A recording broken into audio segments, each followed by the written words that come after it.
أعوذ بالله من الشيطان الرجيم. بسم الله الرحمن الرحيم. اقرأ باسم ربك الذي خلق.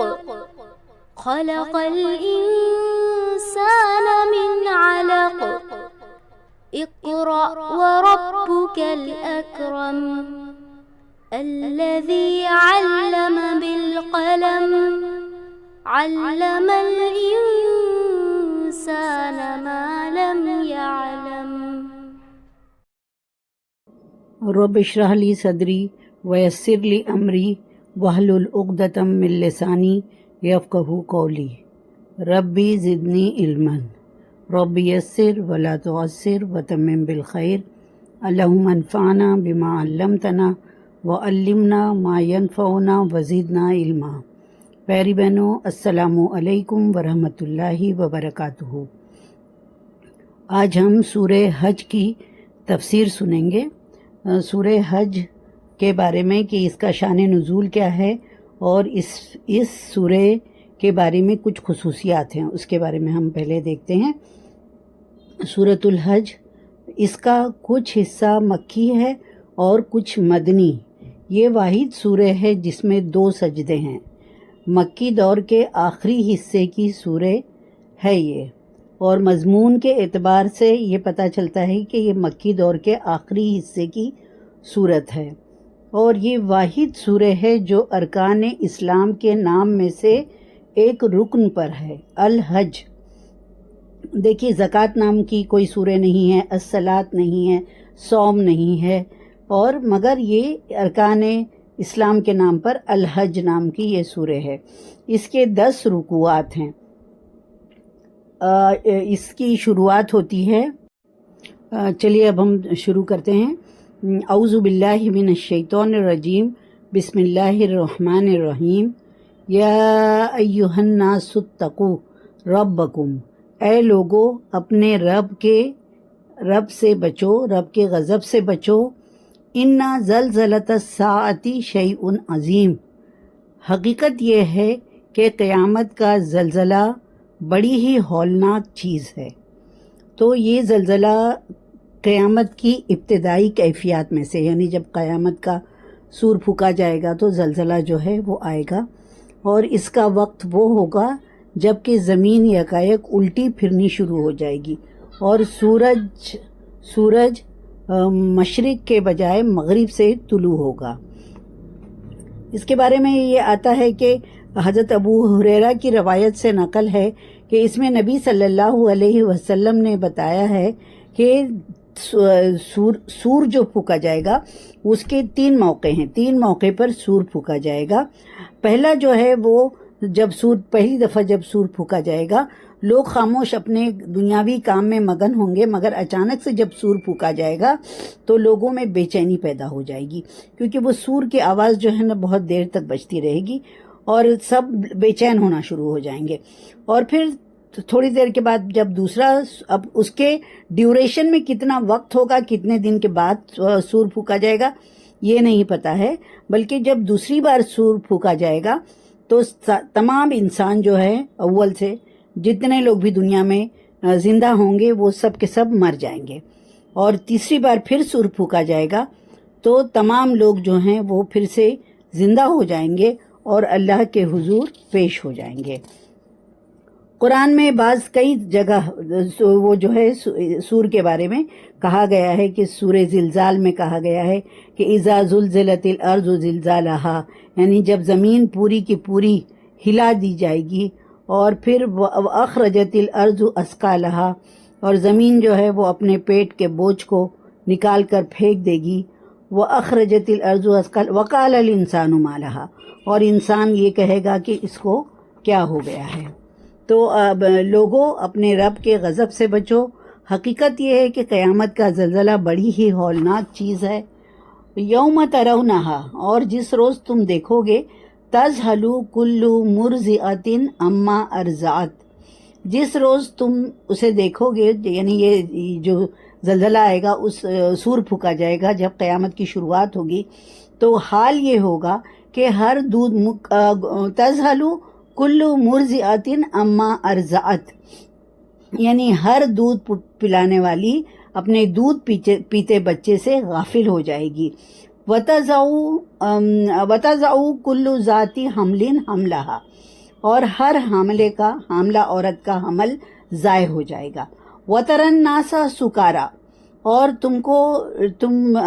ایسا لگے گا کہ لوگ مدہوش ہیں، یعنی لوگ ایسا دیکھنے والے کو ایسا لگے گا کہ لوگ مدہوش ہیں، ہوش و حواس میں نہیں ہیں. وَمَا هُمْ بِسُكَارَى، حالانکہ وہ نشے کی حالت میں نہیں ہوں گے. وَلَكِنَّ عَذَابَ اللَّهِ شَدِيد، لیکن اللہ کا عذاب کچھ ایسا ہی سخت ہوگا، یعنی یہ ہوگی کیفیت اس وقت کی. تو یہ قیامت کا جو زلزلہ ہوگا اس کے بارے میں کچھ چیزیں ہم لوگ دیکھتے ہیں کہ قیامت کا زلزلہ جو ہے وہ بہت بڑی چیز ہے، اور اللہ تعالیٰ سے اللہ ہمارے پیدا کرنے والے ہمارے رب سے ڈرنے کی ضرورت ہے. اس لیے ایک دن کیوں ڈرنا ہے ہم کو اللہ تعالیٰ سے؟ کیونکہ ایک دن ہم کو اپنے رب کے پاس واپس جانا ہے، اور وہ دن جو ہے وہ بہت سخت دن ہوگا، اور اس دن کا آغاز زلزلے سے ہوگا. قیامت کے آغاز میں جو زلزلہ ہے اس کی طرف یہ اشارہ کیا گیا ہے، اور اس کا یعنی یا ایھا الناس ان زلزلۃ الساعۃ شیء عظیم. تو یہ جو اشارہ ہے جس کا ذکر قرآن کی اور بھی صورتوں میں ملتا ہے، اور ابھی ہم نے پڑھا کہ سورہ زلزال میں بھی اس کا ذکر ہے. زلزلہ کس کو کہتے ہیں؟ زلزلہ کہتے ہیں کہ زمین کو زور زور سے ہلا مارے جانے کو زلزلہ کہتے ہیں. اور لوگ جو ہیں جب زمین پوری قوت سے ہلا دی جائے گی، یعنی زلزلہ آئے گا، تو انسان پوچھے گا وقال الانسان ما لہا، یعنی کیا ہو گیا ہے اس زمین کو، مطلب یہ زمین کو کیا ہو گیا. سورہ اعراف میں بھی آیت نمبر 187 میں ہے کہ یہ دن آسمان اور زمین پر بہت بھاری ہے، اور یہ زلزلہ جو ہے وہ اچانک ہی آئے گا.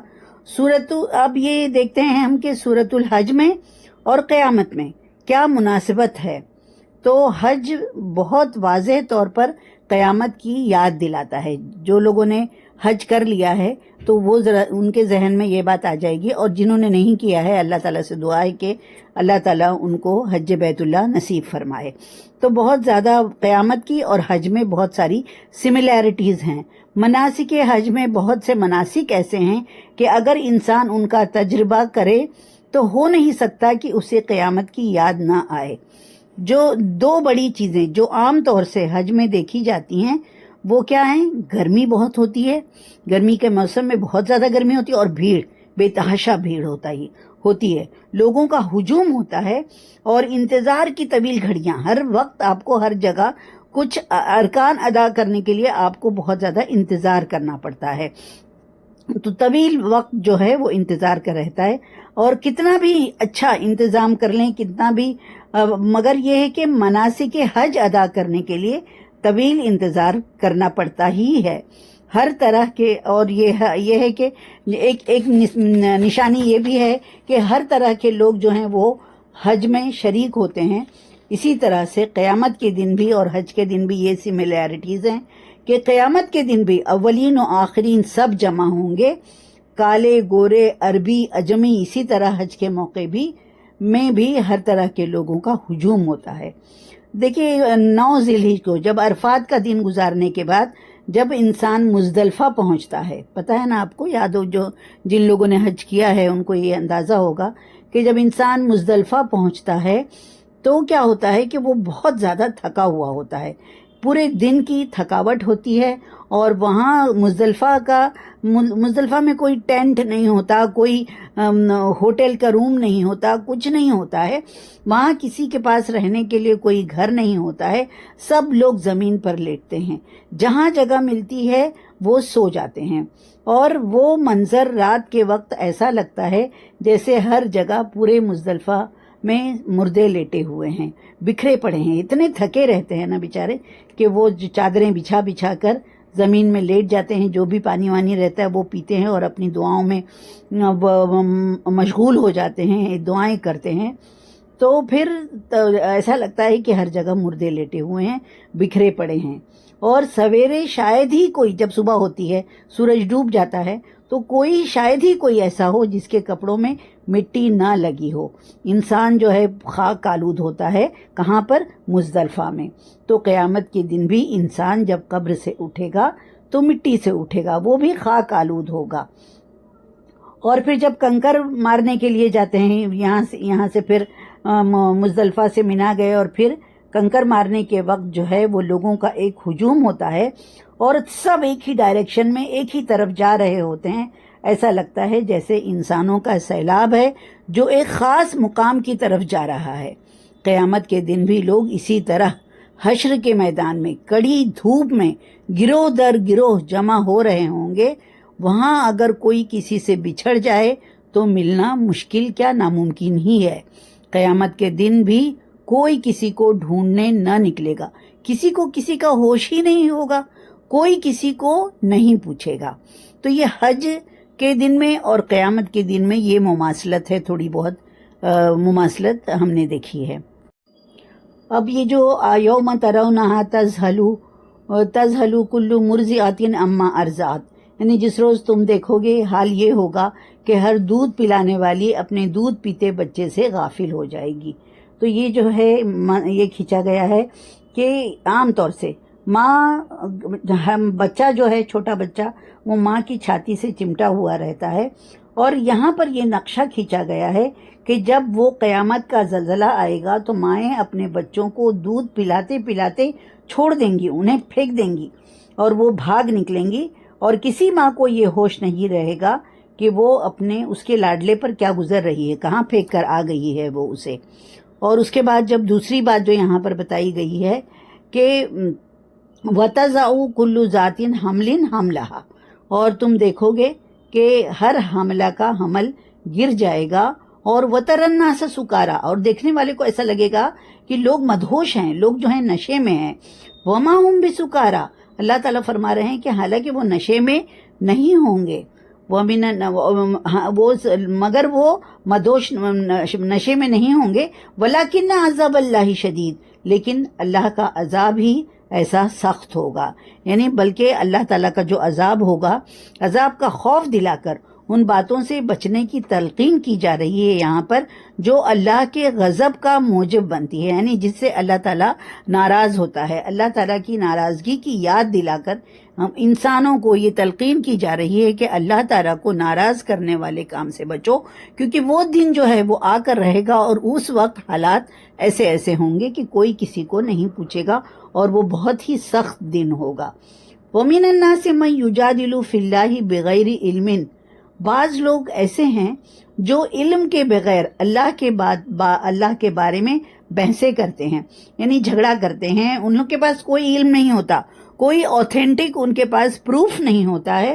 اس کے بعد بھی لوگوں میں سے کچھ ایسے لوگ ہیں جو بغیر علم کے اللہ کے بارے میں بحث کرتے ہیں، وَيَتَّبِعُوا، اور وہ پیروی کرتے ہیں، كُلَّ شَيْطَانٍ مَرِيدٍ، ہر شیطان سرکش کے قدموں کی پیروی کرتے ہیں، یعنی یہاں پر اس آیت میں اللہ کے بارے میں ان کے جس جھگڑے پر گفتگو کی جا رہی ہے وہ یہ ہے کہ اس کے حقوق اور اختیارات اور اس کی بھیجی ہوئی تعلیمات کے بارے میں لوگ جو ہیں جھگڑا کرتے ہیں۔ نبی صلی اللہ علیہ وسلم لوگوں سے کیا کہتے تھے، مکہ والوں سے کیا کہتے تھے کہ توحید اور آخرت ان کو منوانا چاہتے کہ اللہ ایک ہے، یہ توحید ہوا، اور آخرت یعنی مرنے کے بعد اللہ تعالیٰ ہم کو پھر سے زندہ کرے گا اور وہاں پر پھر ہمارا حساب کتاب ہوگا۔ تو وہ لوگ ایک اللہ کو نہیں مانتے تھے، مکہ، مشرکین مکہ، اور دوسری چیز جو یہ تھی وہ اسی بات پر وہ آپ سے جھگڑتے تھے، اور ان کو باس بادل موت کے بعد دوبارہ زندہ کرنا ہے، یہ اس پر بھی ان کو یقین نہیں تھا۔ اور ان دونوں چیزوں پر، ان دونوں عقیدوں پر وہ اللہ کے رسول صلی اللہ علیہ وسلم سے، مسلمانوں سے وہ جھگڑا کرتے تھے، اور وہ جھگڑا کرتے تھے، اور یہ اس بات کو ماننے کے لیے وہ بالکل تیار ہی نہیں رہتے تھے کہ کیا ہم مر جائیں گے تو ہم پھر دوبارہ زندہ کرائے جائیں گے۔ اور پھر یہ بھی بات تھی کہ کیا یہ دنیا بنانے میں صرف اللہ کا ہی ہاتھ ہے یا اللہ کے تعالیٰ کے ساتھ کوئی اور اس کا شریک ہے۔ یہ جو ہے ان کے عقیدے میں فرق تھا، عقیدہ جو تھا ان کا الگ الگ تھا. اللہ کے رسول صلی اللہ علیہ وسلم اور مسلمان جو تھے وہ کچھ اور ایک اللہ کو ماننے والے تھے، اور یہ اللہ کو بھی مانتے تھے اور ان کے ساتھ انہوں نے اور بھی خدا بنا رکھے تھے، اور وہ یہ کیا تھا؟ دوسرے خدا بنانا، شیطان کی پیروی کرنا تھا. اب آگے دیکھتے ہیں. کتب علیہ انہ من تولاہ. اللہ تعالیٰ فرما رہے ہیں کہ حالانکہ کتبہ یعنی لکھ دیا گیا ہے، انہ ان کے نصیب میں یہ لکھ دیا گیا ہے کہ من تولاہ جو اس کو دوست بنائے گا. کس کو دوست بنائے گا؟ شیطان کو جو دوست بنائے گا. فَأَنَّهُ يُذِلُّهُ وَيَهْدِيهِ إِلَىٰ عَذَابِ السَّعِيرِ. جو شیطان کو دوست بنائے گا، دوست بنانا مطلب جو اس کا کہنا مانے گا، تو اسے فَأَنَّهُ يُذِلُّهُ تو وہ اسے گمراہ کر کے چھوڑے گا. وَيَهْدِيهِ إِلَىٰ عَذَابِ السَّعِيرِ اور عذاب جہنم کا راستہ دکھائے گا. تو یہاں پر ان کو وارن کیا جا رہا ہے کہ جو شیطان کو اپنا دوست بنائے گا اس کے تو نصیب ہی میں یہ لکھا جا چکا ہے کہ شیطان جو ہے وہ انسان کو گمراہ کر کے ہی چھوڑے گا، اور گمراہ کر کے یعنی وہ اس کو عذاب جہنم کی طرف گھسیٹ کر لے جائے گا. یا ایھا الناس اے لوگو ان کنتم فی ریب اگر تمہیں کچھ ہے شک، من البعث یعنی دوبارہ زندگی کے بارے میں اگر تمہیں کچھ شک ہے، تو اللہ تعالیٰ فرما رہے ہیں، اللہ تعالیٰ مختلف دلیلوں سے یہ ثابت کرنے کے لیے ثابت کرنا چاہ رہے ہیں کہ مرنے کے بعد دوبارہ زندہ کرنا اللہ تعالیٰ کے لیے کوئی مشکل کام نہیں ہے. تو اللہ تعالیٰ یہاں پر فرما رہے ہیں کہ یا ایھا الناس اے لوگو ان کنتم فی ریب من البعث اگر تمہیں زندگی کے بعد موت کے بارے میں کچھ شک ہے، تو فَإِنَّا خَلَقْنَاكُمْ تو تمہیں معلوم ہو کہ ہم نے تمہیں کس سے پیدا، فَإِنَّا خَلَقْنَاكُمْ مِن تُرَابٍ ہم نے تم کو مٹی سے پیدا کیا. مٹی کیا ہے؟ بے جان چیز ہے. ثُمَّ مِن نُطْفَةٍ پھر کس سے پیدا کیا؟ نطفے سے پیدا کیا. ثُمَّ مِن عَلَقَةٍ پھر خون کے لوتھڑے سے. ثُمَّ مِن مُضْغَةٍ پھر گوشت کی بوٹی سے. مخلقتن وغیر مخلقتن یعنی ابھی اس کے اندر شکل وکل کچھ نہیں بنی رہتی ہے، وہ بس گوشت کی بوٹی ہوتی ہے اور اس کی شکل بے شکل ہوتی ہے. مخلقتن وغیر مخلقتن یعنی ابھی اس کے اندر واضح نہیں ہوتی ہے، کچھ شکل ہوتی ہے مگر وہ واضح نہیں ہوتی ہے. لِنُبَيِّنَ لَكُمْ اور اللہ تعالیٰ فرماتے ہیں یہ اس لیے بتا رہے ہیں کہ لِنُبَيِّنَ لَكُمْ یعنی ہم تم پر حقیقت واضح کر دیں. وَنُفِرُّ فِي الْأَرْحَامِ وَنُقِرُّ اور اللہ تعالیٰ فرما رہے ہیں کہ ہم جس نطفے کو چاہتے ہیں ماں کے رحم میں وہ ٹھہرا دیتے ہیں، ماں کے رحم میں رکھتے ہیں. مَا نَشَاءُ إِلَىٰ أَجَلٍ مُّسَمًّى اور اللہ تعالیٰ فرما رہے ہیں کہ ہم جس نطفے کو چاہتے ہیں ایک وقت خاص وقت تک اسے ماں کے رحموں میں ٹھہرا کے رکھتے ہیں. إِلَىٰ أَجَلٍ مُّسَمًّى مقررہ وقت تک. ثُمَّ نُخْرِجُكُمْ طِفْلًا پھر اس کو ایک بچے کی صورت میں نکالتے ہیں.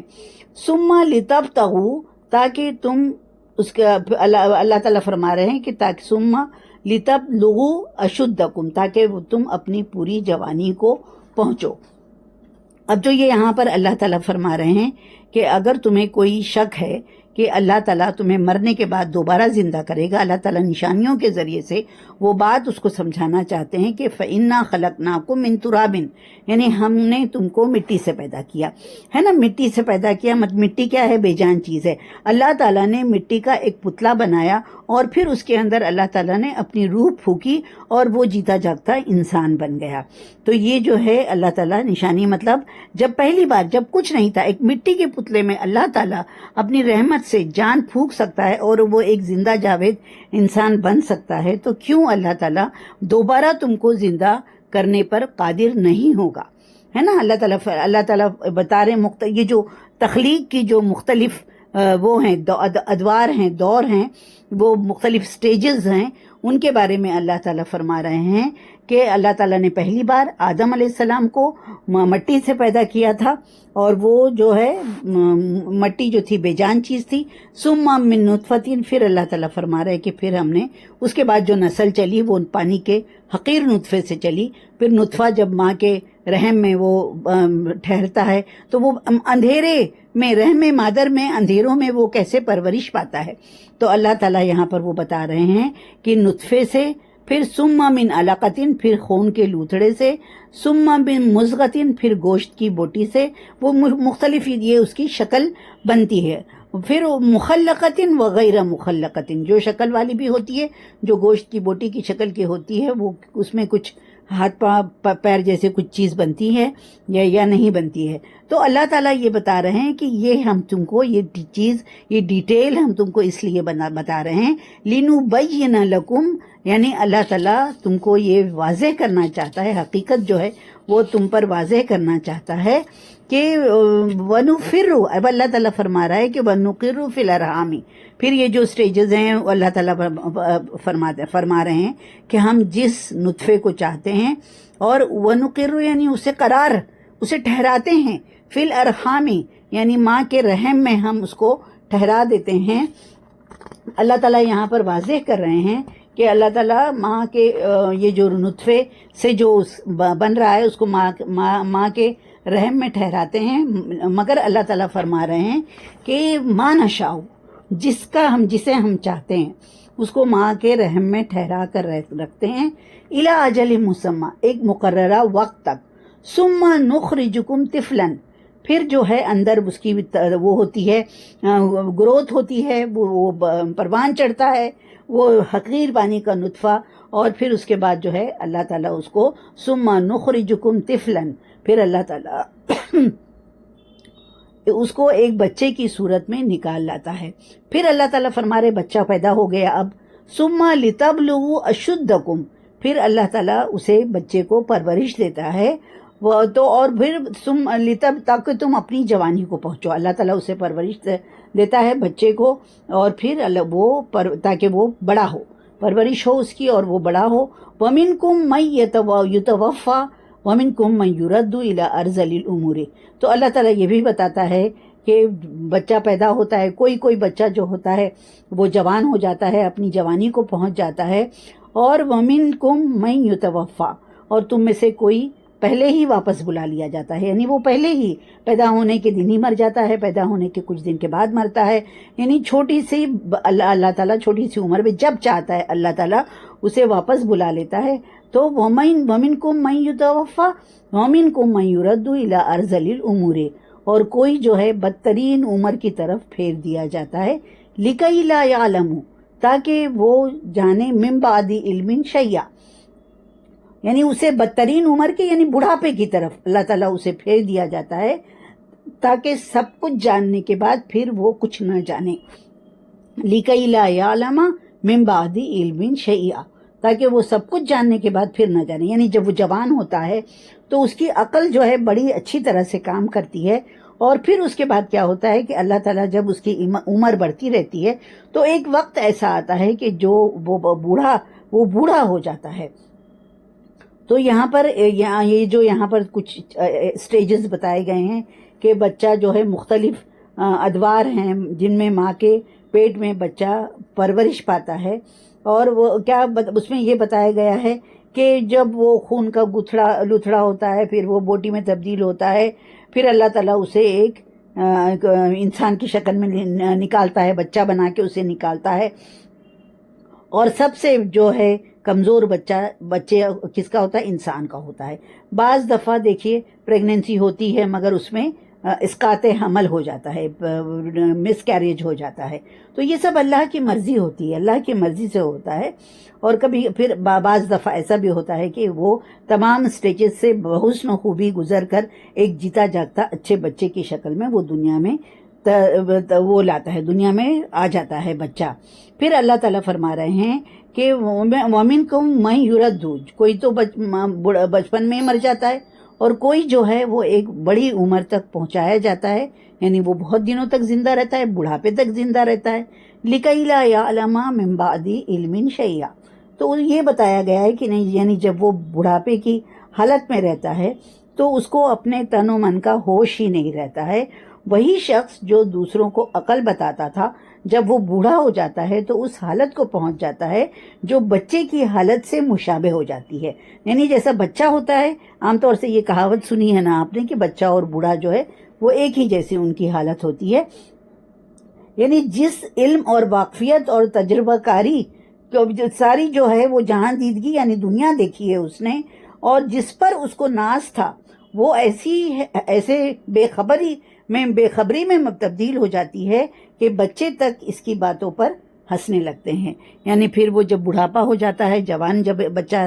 بچہ چھوٹا سا رہتا ہے اس کو غذا کھلائی جاتی ہے اور اچھی ہیلدی غذا کھلائی جاتی ہے تاکہ وہ جو ہے اچھے سے پرورش ہو سکے اس کی. مگر جب انسان بوڑھا ہو جاتا ہے تب وہ کوشش یہ کرتے ہیں ان کے بچے کی اس کو اور اچھی غذا اور ہیلدی غذا اس کو کھلائیں تاکہ جو ہے اس کو کمزوری نہ ہونے پائے، اس لیے پھر ان کو اچھی غذا کھلائی جاتی ہے. مگر تمام غذائیں کھلانے کے بعد بھی وہ جو ہے ویسے ہی وہ حالت رہتی ہے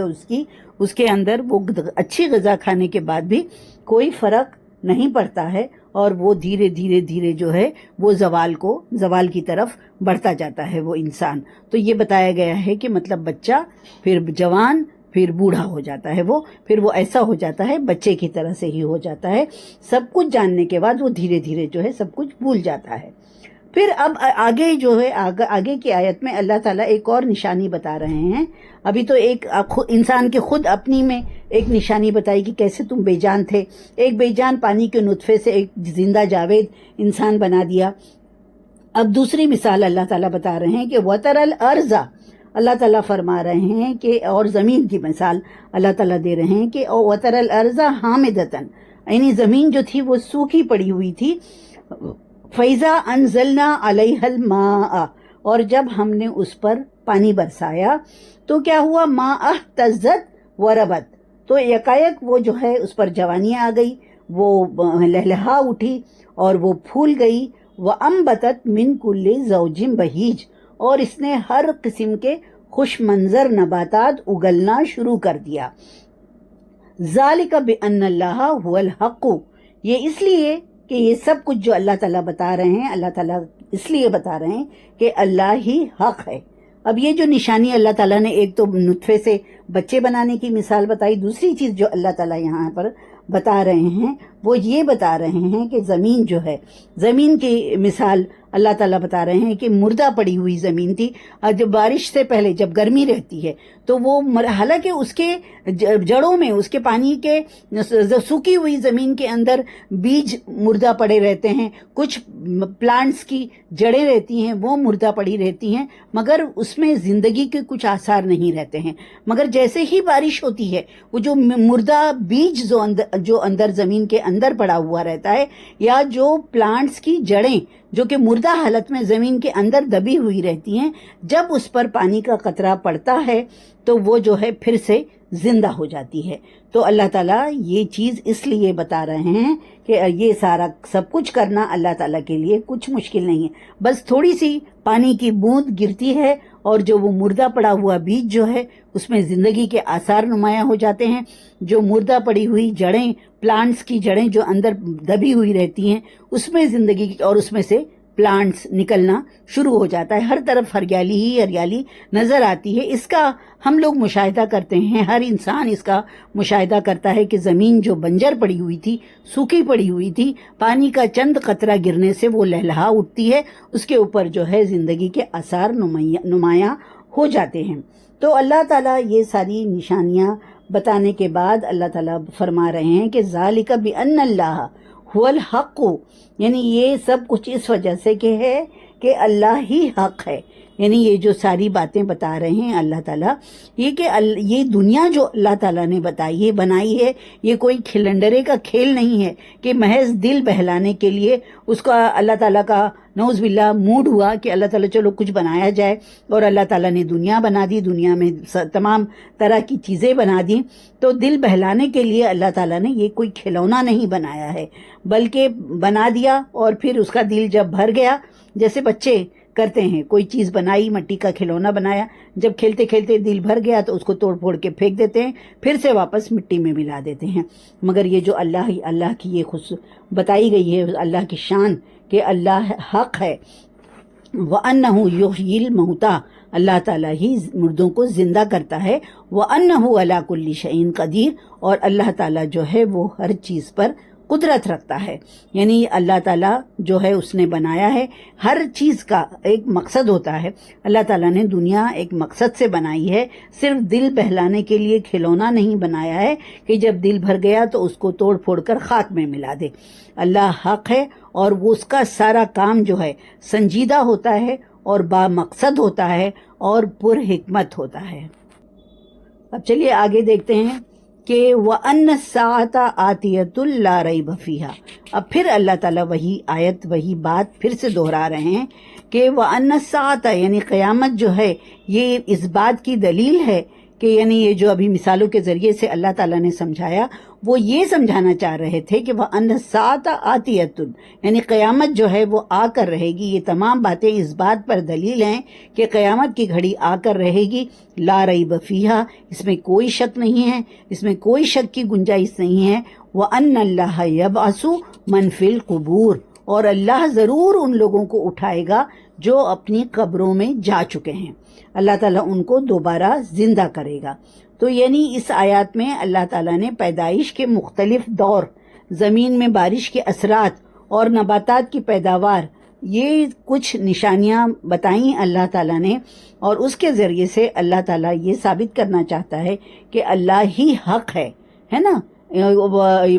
اس لیے کہ هو الحق،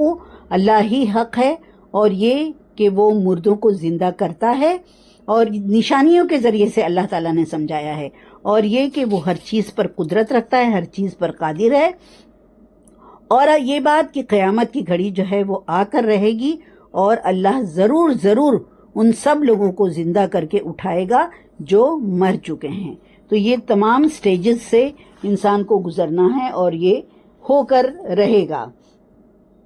اب یہ اللہ تعالیٰ یہاں پر یہ فرما رہے ہیں کہ جیسے یہ بات کب کہی گئی؟ 1400 سال پہلے۔ آج جو ہے یہ جو ماں کے پیٹ میں اندھیرے میں بچہ کس طرح سے پرورش پاتا ہے، یہ آج جو ہے ہم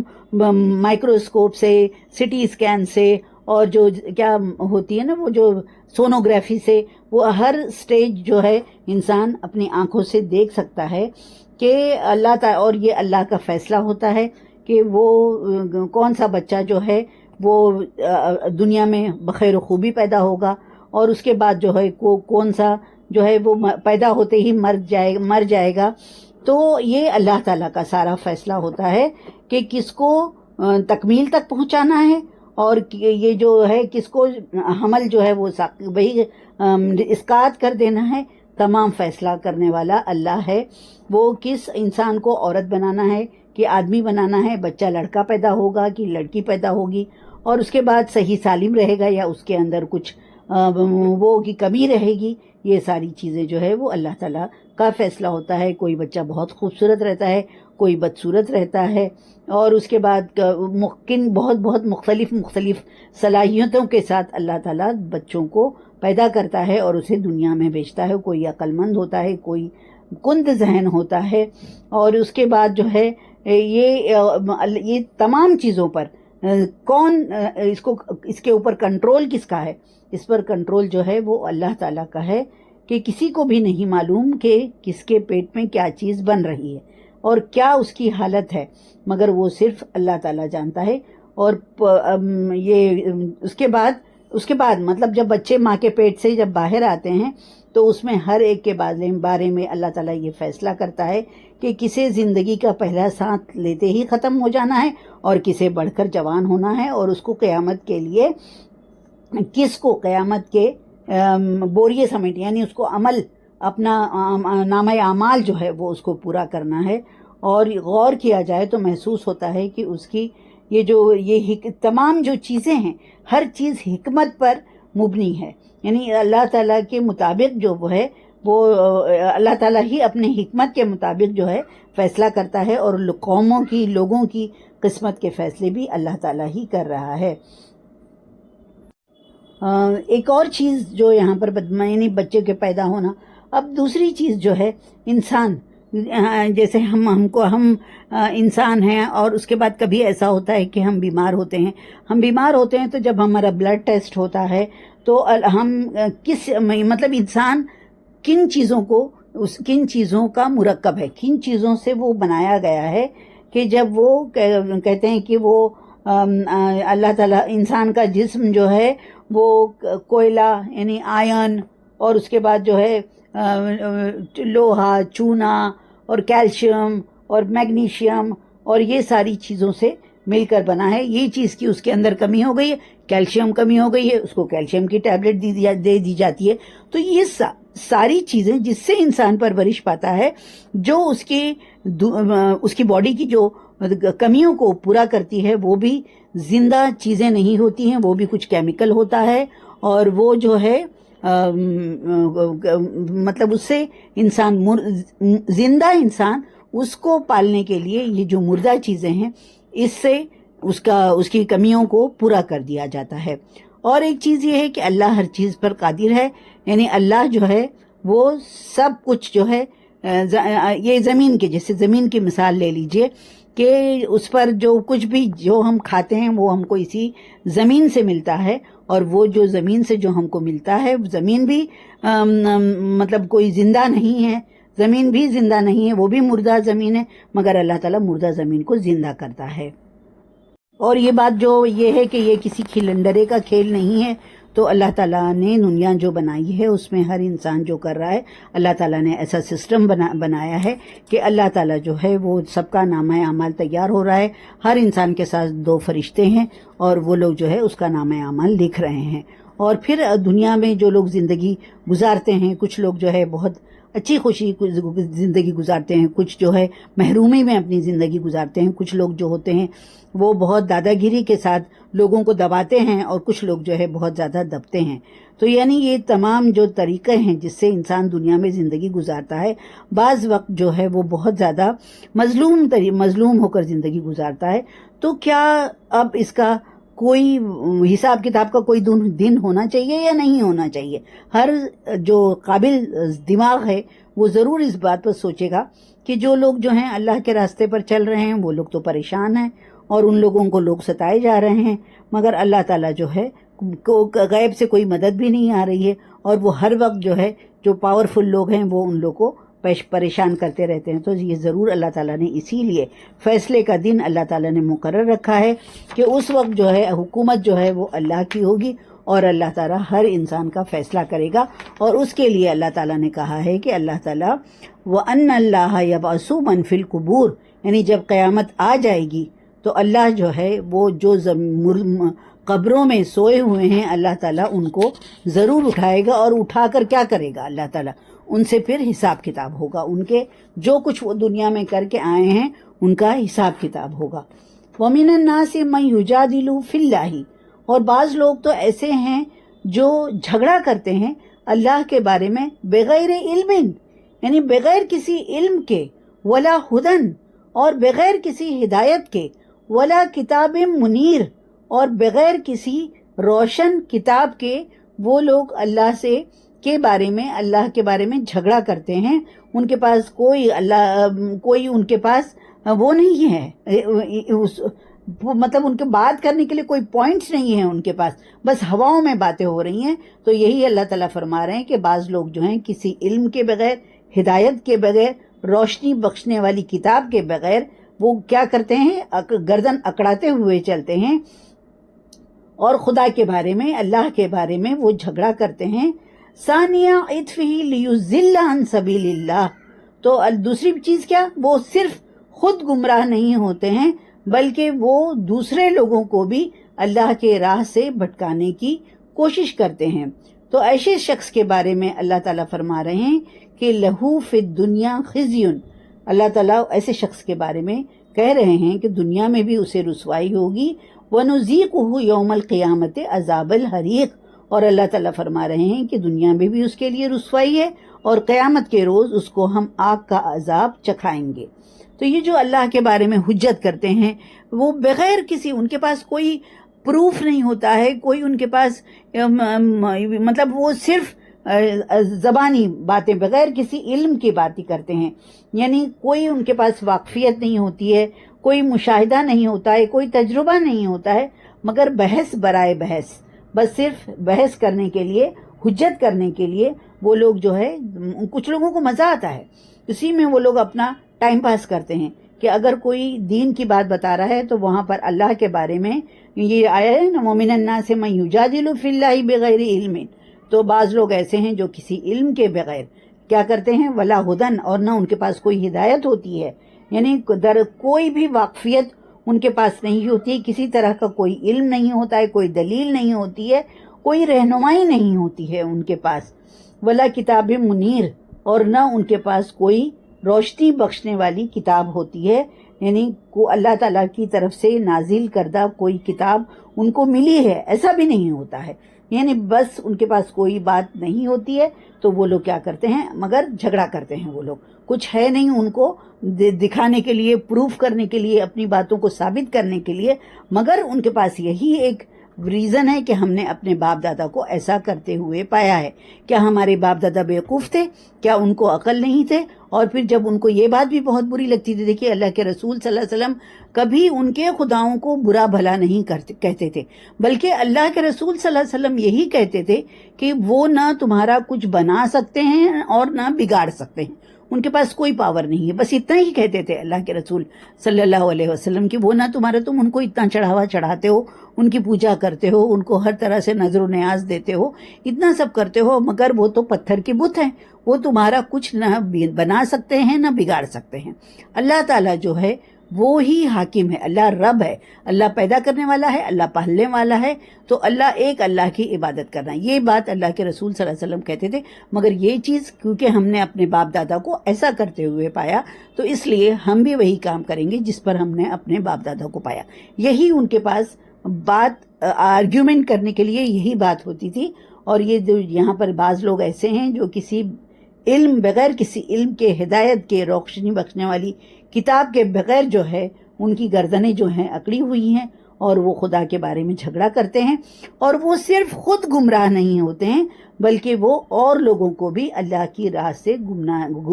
گمراہ کرنے کی، بھٹکانے کی کوشش کرتے ہیں، اور دوسروں کو بھی گمراہ کرنے پر تلے بیٹھے رہتے ہیں۔ تو ایسے لوگوں کے بارے میں اللہ تعالیٰ فرما رہے ہیں کہ لہو فی الدنیا خزی،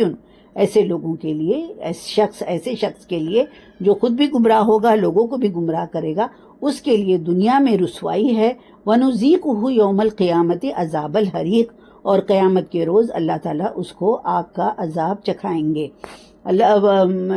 ذَلِكَ بِمَا قَدَّمَتْ يَدَاكَ، یہ ہے تیرا مستقبل جو تو نے اپنے ہاتھوں سے تیار کیا ہوا ہے۔ وَأَنَّ اللَّهَ لَيْسَ بِظَلَّامٍ لِّلْعَبِيدِ، اور اللہ تعالیٰ جو ہے وہ اپنے بندوں پر ظلم کرنے والا نہیں ہے، اللہ اپنے بندوں پر ظلم نہیں کرتا ہے۔ تو یعنی یہ سارا جو تم کو جو سزا ملے گی قیامت میں، یا اگر کسی کو ثواب ملے گا، انعامات ملیں گے، جنت بھری نعمتیں ملیں گی، تو اللہ تعالیٰ جو ہے وہ اس کے اپنے ہاتھوں کی کمائی ہوئی ہے۔ اللہ تعالیٰ نے انسان کو دنیا میں اشرف المخلوقات بنا کر بھیجا، اللہ تعالیٰ نے انسان کو اختیار دے کر بھیجا۔ اللہ تعالیٰ کا یہ طریقہ نہیں ہے کہ اللہ تعالیٰ زور زبردستی سے اپنی بات منوا لے، مگر اللہ تعالیٰ جو ہے وہ اپنے بندوں پر ظلم کرنے والا نہیں ہے، نہ کوئی زور زبردستی کرنے والا ہے، اور نہ اللہ تعالیٰ نے انسان کو دنیا میں بھٹکنے کے لیے چھوڑ دیا ہے۔ اللہ تعالیٰ انسان کو دنیا میں بھیجا، اور ان کی ہدایت کے لیے اللہ تعالیٰ نے پیغمبر بھیجے، رسول بھیجے، کتابیں بھیجی، اور پیغمبر اور رسول بھی ہماری طرح سے ایک انسان تھے، انہوں نے ان ہدایات پر عمل کر کے دکھایا ہم کو، تاکہ ہمارے لیے ان ہدایات پر عمل کرنا آسان ہوا، رول ماڈل تھے وہ لوگ ہمارے لیے۔ تو ہم کو کیا کرنا ہے کہ ہم کو بس وہ جو اللہ کا کلام ہے، اللہ کی کتاب ہے، ہم کو اس سے ہدایت حاصل کرنا ہے، اس کو پڑھنا ہے، اس کو سمجھنا ہے، اس سے ہدایت حاصل کرنا ہے۔ اللہ تعالیٰ فرما رہے ہیں، یہ جو عذاب کا ذکر کرنے کے بعد اللہ تعالیٰ فرما رہے ہیں کہ ذالک بما قدمت یداک، یہ جو انجام اس لیے ہوا کہ جو کچھ تم نے آگے بھیجا، تمہارے ہاتھوں کی کمائی جو کچھ تم نے آگے بھیجا، اس لیے اللہ تعالیٰ نے تمہارا یہ انجام کیا۔ وَأَنَّ اللَّهَ لَيْسَ بِظَلَّامٍ لِّلْعَبِيدِ، اور اللہ جو ہے وہ اپنے بندوں پر ظلم کرنے والا نہیں ہے۔ یہ ایک رکوع کمپلیٹ ہو گیا۔ صدق اللہ العلی العظیم۔ ہم چلیے دعا پڑھ لیتے ہیں۔ بسم اللہ الرحمن الرحیم۔ اللہم آنس وحشتی فی قبری، اللہم ارحمنی بالقرآن العظیم واجعلہ لی اماما و نورا و ہدی و رحمہ، اللہم ذکرنی منہ ما نسیت وعلمنی منہ ما جہلت وارزقنی تلاوتہ آناء اللیل وآناء النہار واجعلہ لی حجۃ یا رب العالمین۔ اللہ تعالیٰ سے دعا ہے کہ اللہ تعالیٰ جو بھی ہم نے پڑھا، اللہ تعالیٰ ہم کو ان احکام پر عمل کرنے کی توفیق عطا فرمائے، آمین۔